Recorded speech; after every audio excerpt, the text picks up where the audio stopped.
Olá, amigos, no ar o podcast Pode Opinar, em mais uma edição, que hoje recebe o ex-presidente da OAB Rondônia, Elton Assis. Tudo bem, doutor Elton? Tudo bem, Arimar. Seja bem-vindo. Muito obrigado. Quero agradecer o convite para poder participar aqui desse podcast que está chegando aí com a grande audiência, né? É uma alegria enorme estar aqui no Pode Opinar.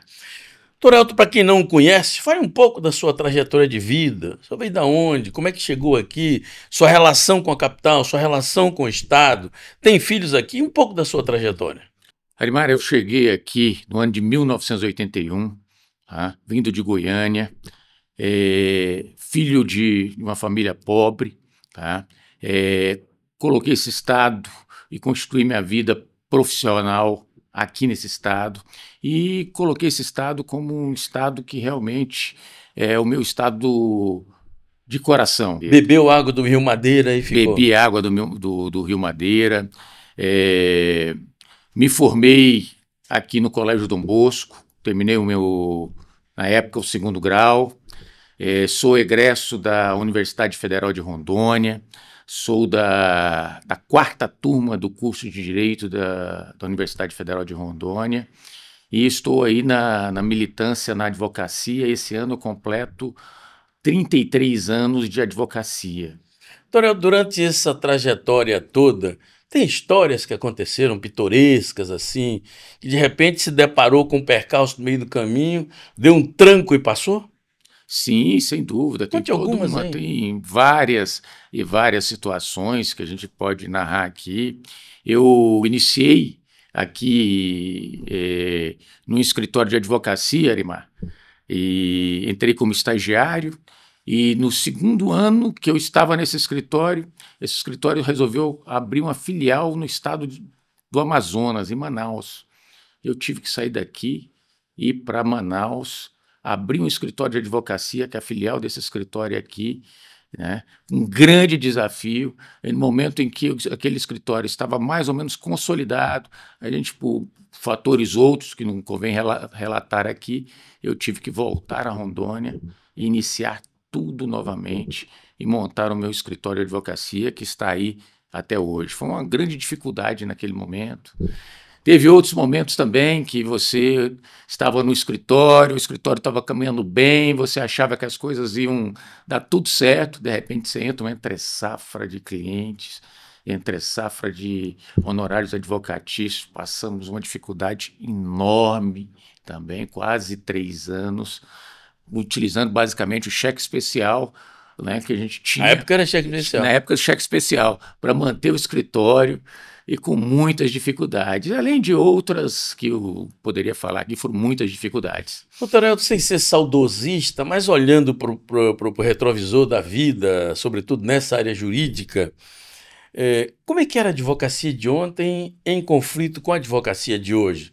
Antigamente, com pouco recurso, com pouca ferramenta, hoje com as modernidades todas chegando, inclusive a IA. Como é que a gente se adapta a esse tipo de contexto aí, novo? Perfeito, Elimar. Eu fui um advogado que eu peguei todas essas etapas. Eu fui um advogado que tive que fazer curso de datilografia, iniciei a minha advocacia na máquina de escrever. Né? A SDFG? Isso.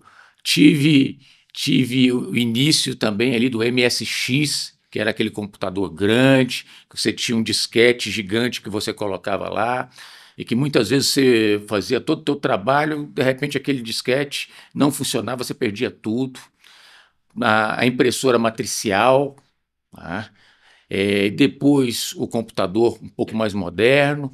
Tivemos aí a oportunidade de fazer a transição do processo físico, do papel para o digital, que é o processo judicial eletrônico, e agora a gente está vivenciando toda essa explosão de tecnologia que está vindo através da inteligência artificial.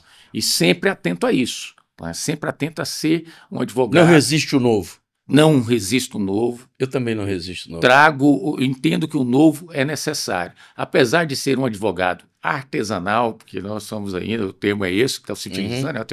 Um advogado artesanal. Analógico, né? Eu não uso analógico, eu digo artesanal, mas sempre antenado com as inovações vindas da inteligência artificial. Aliás, digo mais, o advogado, o profissional que não estiver atento e não utilizar a inteligência artificial como meio de ajudar a entregar um produto de mais qualidade, tá? Eles possivelmente vai ser engolido pelo mercado.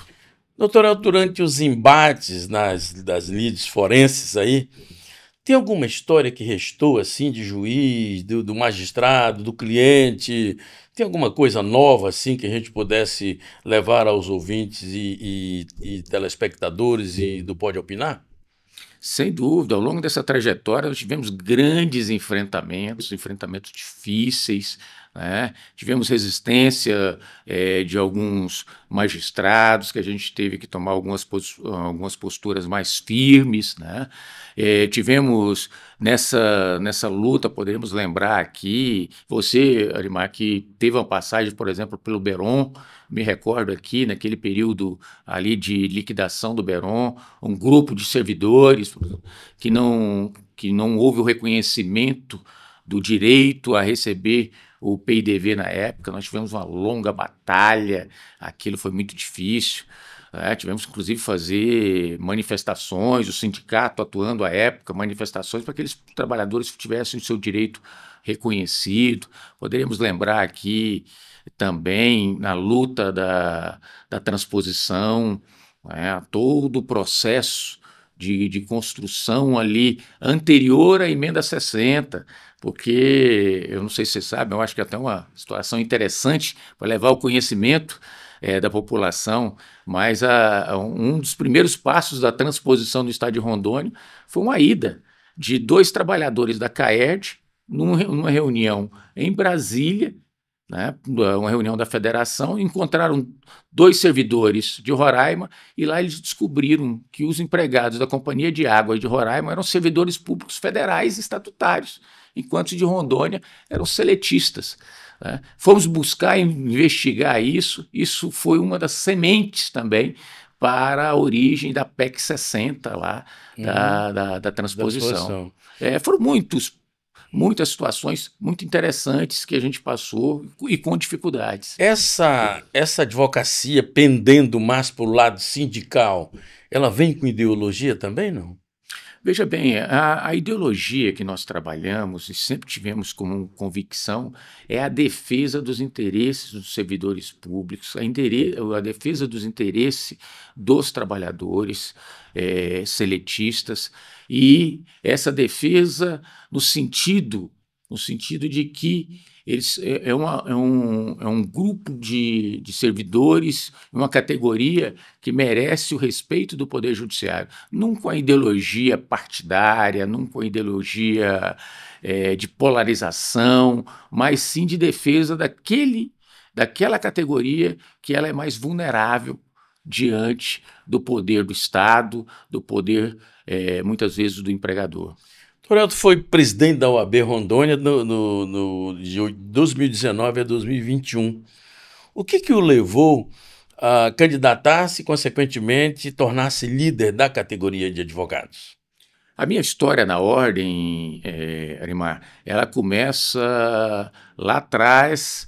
Eu comecei como integrante do Tribunal de Ética e Disciplina, conselheiro estadual. Fui presidente de várias comissões, dentre elas a Comissão de Direitos Humanos da OAB. Tive uma situação muito triste logo depois que eu assumi a Comissão de Direitos Humanos da OAB, nós tivemos o massacre do Urso Branco. E depois eu fui conselheiro federal por 2 mandatos, e aí eu atendi o chamado da advocacia para assumir a presidência o desafio de assumir a presidência da Ordem dos Advogados do Brasil, da seccional de Rondônia. Pois não? uma coisa que me causa muito orgulho. Um dos grandes orgulhos que eu tenho é ter a oportunidade de presidir essa entidade que tem uma representatividade muito grande na defesa da sociedade e também na defesa da advocacia. No retrovisor dessa atuação na OAB, o que restou como legado assim, que o advogado Elton Assis bate no peito e diz, ó, isso aqui é meu, essas digitais são minhas aqui? Eu penso que dos grandes desafios, eu acho que eu não posso negar isso, foi estar na presidência da Ordem no período da pandemia, onde os desafios foram enormes. Nós tivemos que nos reinventar. Aliás, toda a sociedade e a Ordem mais ainda, porque a Ordem era não só a voz da advocacia, mas a voz da sociedade. Ela tinha que atuar na defesa da sociedade, como também encontrar meios para que os advogados pudessem exercer a sua profissão naquele momento, onde os tribunais estavam fechados, onde nós tivemos determinação que os escritórios de advocacia fossem fechados também. Tivemos que buscar o Poder Judiciário para garantir o funcionamento dos escritórios de advocacia, onde o advogado não podia ir ao banco receber os alvarás, porque ele não podia submeter a exposição naquele momento. Nós criamos uma ferramenta que chama o alvará eletrônico, que foi fundamental. Criamos alternativas para que a OAB não se fechasse naquele momento, mas sim ela fosse uma porta para o advogado e a sociedade. Cobramos muito do poder público naquela época, naquele período que todos os leitos de UTI estavam lotados, uma atuação firme do Estado para fazer aquele enfrentamento. E a par disso, também tenho muito orgulho de falar que mesmo com todas as dificuldades da pandemia, as dificuldades financeiras da Ordem, nós concluímos nosso mandato entregando a sede de Cacoal, que é uma das sedes mais bem estruturadas e organizadas, uma sede muito bonita.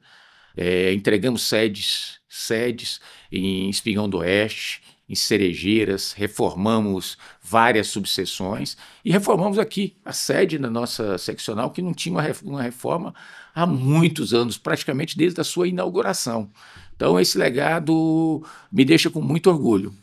Doutor Elton, hoje, ao seu sabor, do seu sentido, do seu pensar, a OAB desempenha o papel que efetivamente nós, advogados, esperamos dela? Eu penso que a OAB ela tem um escopo, é uma entidade que ela pode falar, e ela é reconhecida, uma das poucas entidades, né, que é reconhecida como atua muito em defesa da democracia nesse país, desde a época da ditadura. Isso é um legado que a Ordem traz. Eu penso que a Ordem tem que fazer uma grande reflexão. A Ordem não pode olhar para dentro.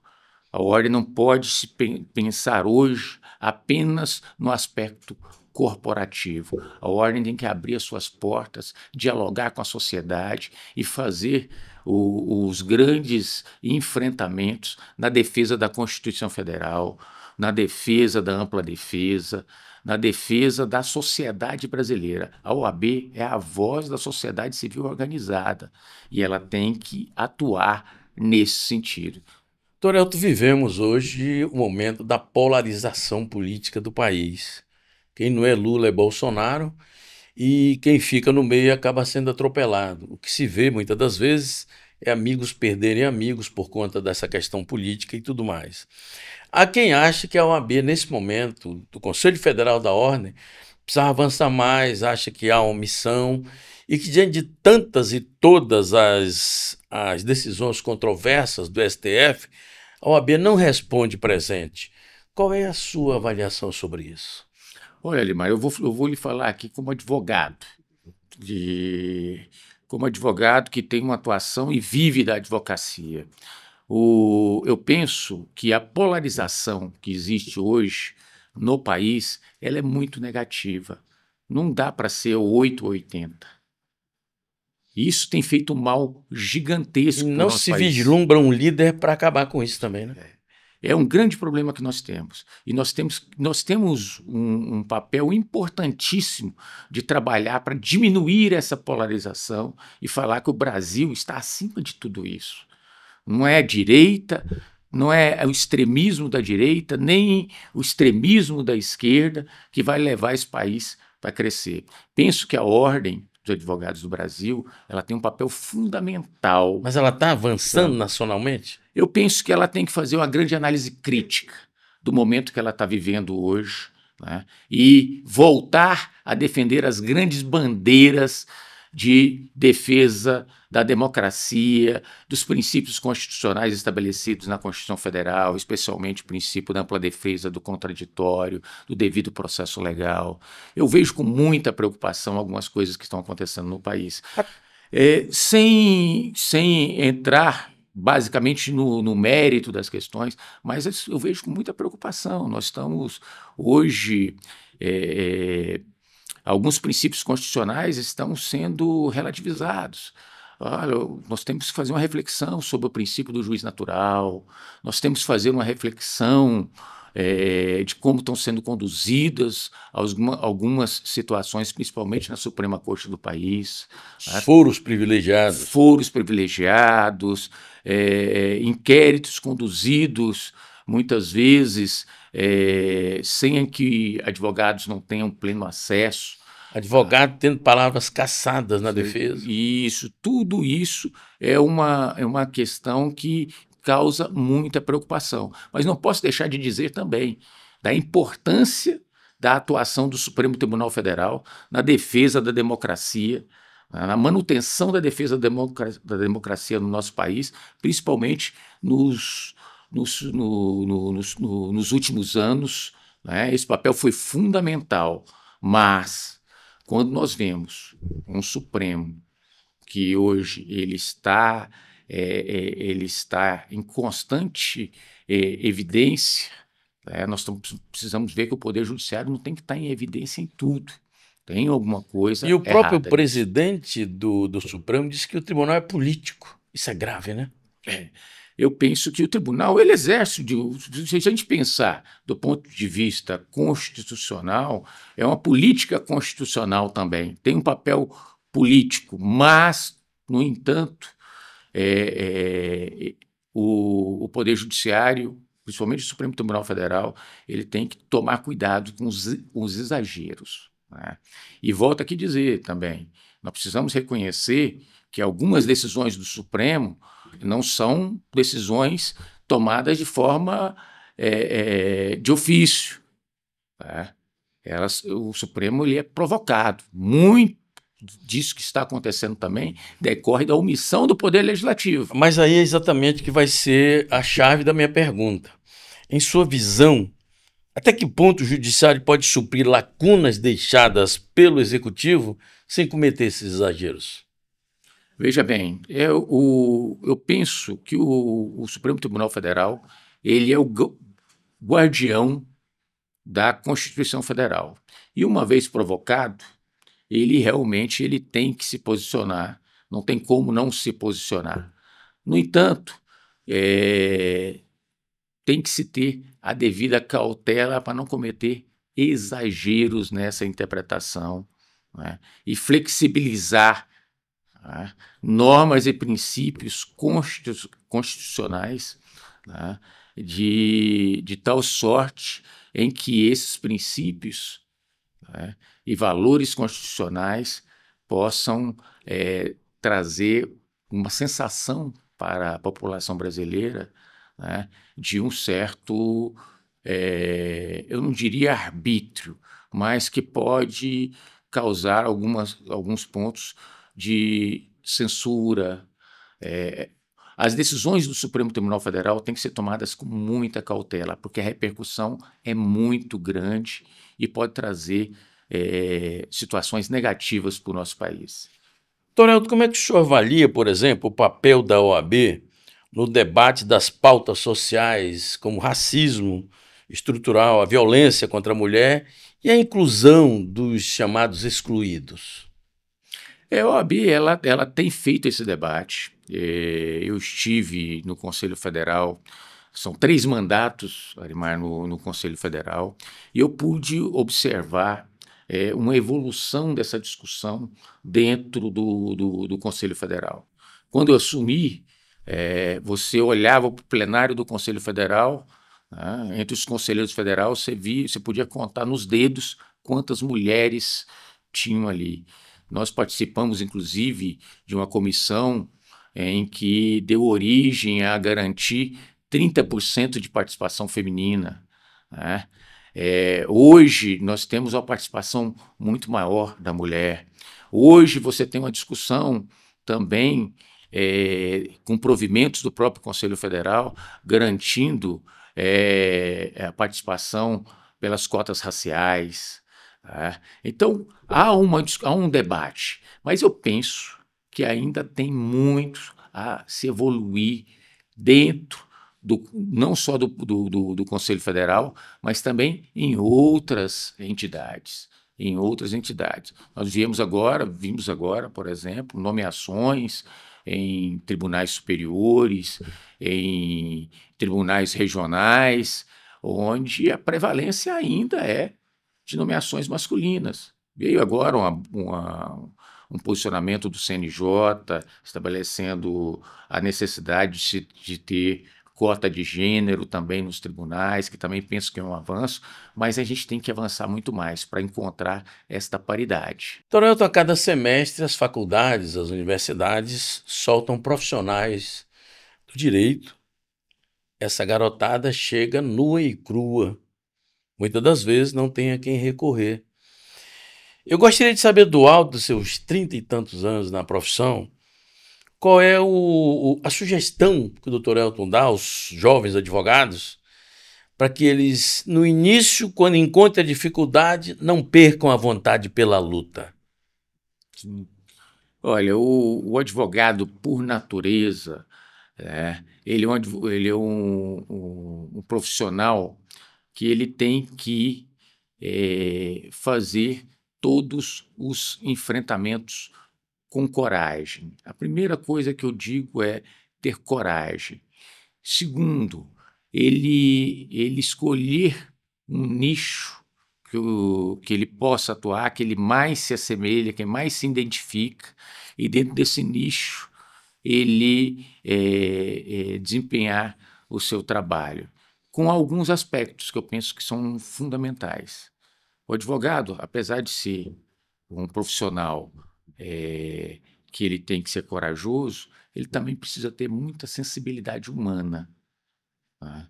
Porque ele vai sempre estar defendendo um interesse... Estudioso, sobretudo. Estudioso, eu vou chegar lá.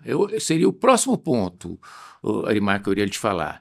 Mas essa sensibilidade para entender que ele está defendendo interesses de pessoas sensíveis e que precisam daquele apoio e de uma atuação efetiva. E o profissional, para ele se concretizar efetivamente, ele tem que estar sempre estudando, sempre aprendendo e ter a consciência que o advogado é um eterno aprendiz. Ele aprende todo dia. Se ele não estudar, se ele não estiver atualizado, ele vai ser engolido pelo mercado. O mercado hoje, principalmente, como a gente falou, com as novas tecnologias que estão chegando aí, ele não vai ter condições de se fixar no mercado. Aliás, e uma última coisa que não menos importante, né, que é atuar com ética e transparência com o seu cliente. Isso gera confiança e isso é a base que vai consolidar toda a trajetória profissional dele. São os valores que ele vai levar para a vida inteira. Perfeito. Muito bem. Este é o podcast Pode Opinar, que hoje recebe o Dr. Elton Assis, ex-presidente da OAB Rondônia. Doutor Elton, eu quero voltar ainda a essa questão da polarização, que é um assunto que não sai da mente das pessoas. Há quem diga, e a gente pelo menos olhando de trivela, como se diz no popular, vê que o ministro Alexandre de Moraes é o delegado, é o juiz, é o promotor, é o julgador. Em causas nas quais ele poderia se dar por impedido, ele continua julgando. Eu gostaria de saber que efeito tem isso para as novas gerações que estudaram que o regramento não é assim que se usa. Qual é a sua opinião sobre isso? Como eu disse, Arimar, eu tenho muita preocupação, tá, com a flexibilização de algumas garantias constitucionais que estão impostas hoje. Eu vejo isso com muita preocupação. Não volto a dizer, o papel do Supremo Tribunal Federal, o papel de vários ministros que estão ali foram importantíssimos ou até mesmo decisivos para que a gente esteja hoje num Estado democrático de direito. Ainda vivemos um Estado pleno? Ou a democracia é relativa, como diz o presidente? Não, eu entendo que nós vivemos um Estado democrático de direito ainda, mas nós precisamos fazer um enfrentamento de que determinados valores constitucionais não podem ser transigidos, certo? Eu falo isso, princípio do juiz natural, certo? A ampla defesa e o contraditório na sua plenitude. Isso são cláusulas pétreas da nossa Constituição Federal que precisam ser respeitadas. Essa situação do juiz dirigir o inquérito, entendeu? Tomar medidas cautelares nesse inquérito que ele está dirigindo. Interromper no momento em que a testemunha está se colocando, como a gente viu várias vezes. Eu vejo isso com muita preocupação. Muita preocupação. Eu vejo que esse inquérito ele vai ser objeto de um julgamento em onde ele irá participar do julgamento. Então, é uma preocupação, e eu tenho dito isso sempre. E como enquanto advogado, eu sempre me posicionei, e não é de agora, isso já desde lá de trás, de que isso é uma situação negativa, tá? Muito negativa. Doutor Elton, a gente está chegando já ao finalzinho aqui do Pode Opinar de hoje. E durante todo esse período da sua vida, advogando, convivendo com pessoas, travando embates duríssimos nas lides forenses, nunca pintou na sua veia assim uma picadinha assim da mosca da política, digamos assim, que pudesse amanhã dizer, eu amanhã posso pensar nessa questão. A política partidária não passa, não está no seu radar? Olha, Arimar, por coincidência, eu tenho sido procurado ultimamente para fazer esse tipo de debate, né? E talvez isso fruto da atuação enquanto advogado, né, de defesa de servidores públicos, de trabalhadores ao longo de mais de 30 anos. E isso também é uma atividade política, né? A minha atuação também na Ordem dos Advogados do Brasil, ao longo desse período todo, talvez me credencia para esses convites. Futura postulação. Então me credencia para uma futura postulação, certo? Mas eu vejo isso por dois lados. Né? Eu vejo por dois lados. Eu enxergo que na minha vida toda eu sempre tive, de alguma forma, ligada com a política. A política está na minha vida, mas a política... Eu me referi agora à partidária mesmo. Sempre estive, mas assim, eu sempre estive envolvido também na política, com a política corporativa, porque é uma forma de política para você atuar em tudo isso. E a política partidária talvez seria uma situação natural. Eu nunca diria que não... Dessa água não beberei. Dessa água não beberei, a gente pode avaliar tudo isso. Mas vejo assim, com muita também, uma certa reserva. Por quê? Porque a política partidária ela tem algumas nuances que nós precisamos mudar. Por exemplo? Por exemplo, hoje, para você entrar na política partidária, os acordos que precisam ser feitos, né? Acordos que muitas vezes defendem visões distintas daquilo que você acredita. Essa situação, de uma certa forma, causa... Quebra de valores, alguma coisa. Eu penso numa política partidária com pessoas novas, com novas visões, de tratar a política na essência, com interesse principalmente calçado em valores, naquilo que você acredita e com propósitos pelo bem comum, e, principalmente, realizar em favor da sociedade. Eu consegui realizar em favor da da ordem, inclusive demonstrando com bastante tranquilidade para a advocacia rondoniense que eu nunca fui apegado ao poder, né? Eu fui candidato e cumpri um mandato por um mandato. Apesar de muitos da advocacia, a grande parte da advocacia queria que eu fosse à reeleição, eu não fui à reeleição, porque eu não tenho apego ao poder,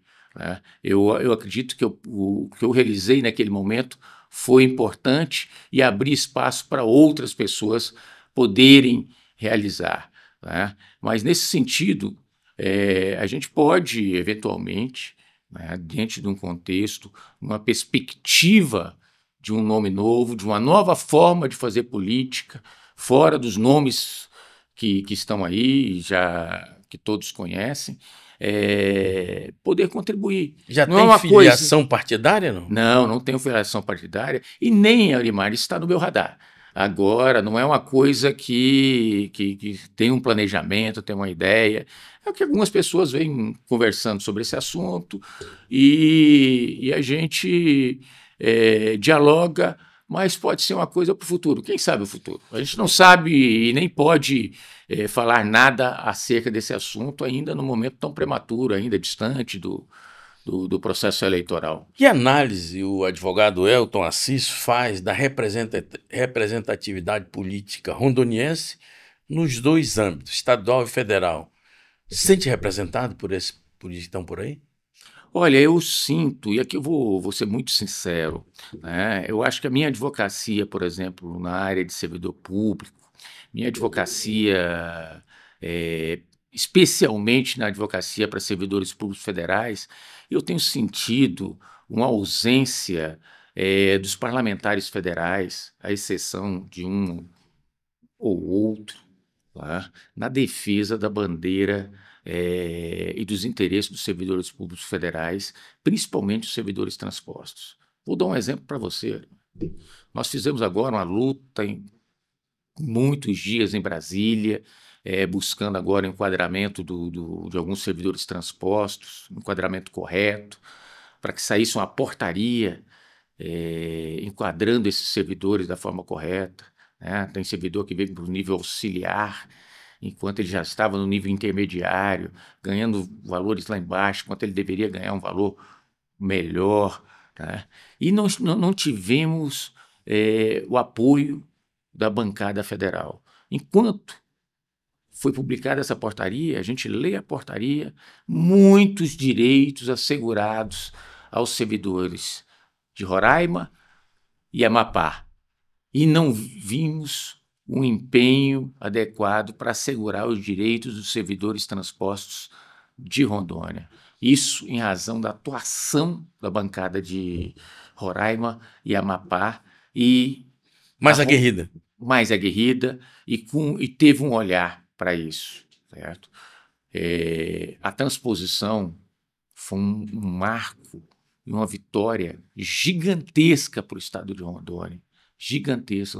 Nós desoneramos a folha estadual e esses recursos estão sendo investidos no estado e nós precisamos valorizar esses servidores nesse momento. Então, eu sinto realmente que nós precisaríamos efetivamente de um melhor olhar desses parlamentares para esses servidores.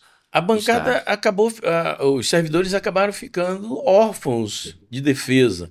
Antigamente eu me lembro que tinha o Moacir Soares, que defendia o servidor público, tinha o Mauro Nazif, o Raup, a Marinha, mas hoje praticamente que a gente saiba que ele defende a bandeira efetiva, quase que ninguém, né?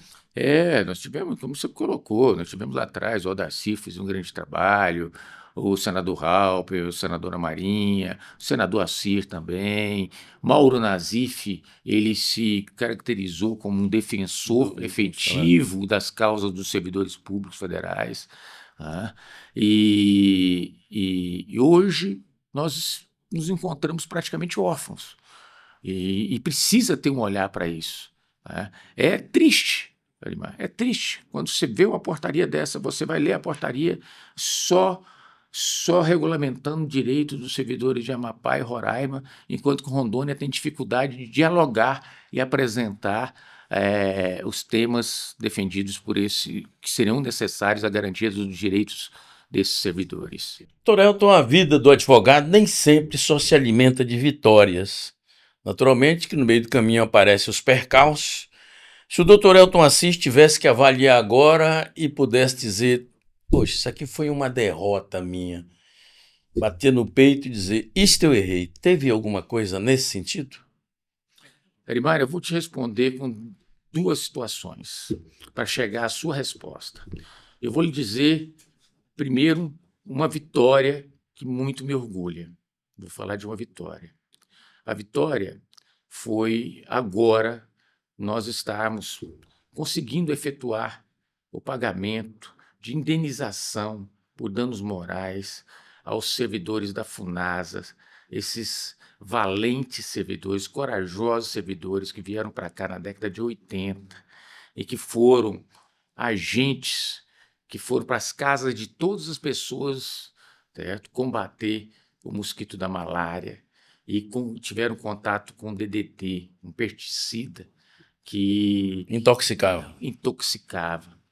Esses trabalhadores, na defesa da saúde da população de Rondônia, hoje estão todos contaminados com graves doenças. Muitos já morreram? Muitos já morreram. Né? E agora nós estamos conseguindo efetuar o pagamento, amenizar todo esse problema com uma indenização para esses trabalhadores. Isso me causa muito orgulho mesmo, apesar de que a luta nossa continua para garantir, junto ao Congresso Nacional agora, um plano de saúde digno, que é a FUNASA, e nega a esses servidores. Esse é o marco da sua atuação profissional durante esse período? Eu digo que é o que mais me toca profundamente poder ajudar. Quando eu vejo um sucaneiro que deu a vida, que está doente, e eu agora consigo amenizar, pelo menos amenizar a situação que ele está vivendo, isso me traz muito orgulho pelo trabalho que a gente fez. Né? E você me perguntou, e eu vou chegar agora à resposta daquela grande derrota que eu tenho, e que eu carrego, que me dá um nó na garganta toda vez que isso acontece. É quando eu pego um servidor público que, ao longo dos anos, buscando o seu direito, o reconhecimento do seu direito, e chega, sem o final da ação, eu sou obrigado a habilitar os herdeiros para receber aquele crédito. Isso me deixa muito triste. Um poder judiciário lento que não conseguiu entregar à prestação jurisdicional o direito àquele servidor, né, em vida por receber aquilo. Aquilo me causa eu me considero, apesar de que os herdeiros têm direito a receber aqueles valores, mas isso para mim Ele próprio que lutou não desfrutou. Flores em vida. Foi. Aquilo para mim é uma derrota. É uma derrota. Né? Essas duas situações que causam na minha trajetória. Doutor Elton, foi um prazer recebê-lo aqui. Quero agradecer a sua presença. Tive muito prazer em tê-lo aqui no podcast Pode Opinar de hoje. O prazer é todo meu. Agradeço muito o convite. Estou sempre à disposição para colaborar e dividir aqui com demandas interessantes em defesa da sociedade rondoniense. Estamos chegando ao final do podcast Pode Opinar de hoje, que recebeu o ex-presidente da OAB Rondônia, Dr. Elton Assis. Muito obrigado aí pelo prestígio da audiência. Até outra oportunidade. Até lá.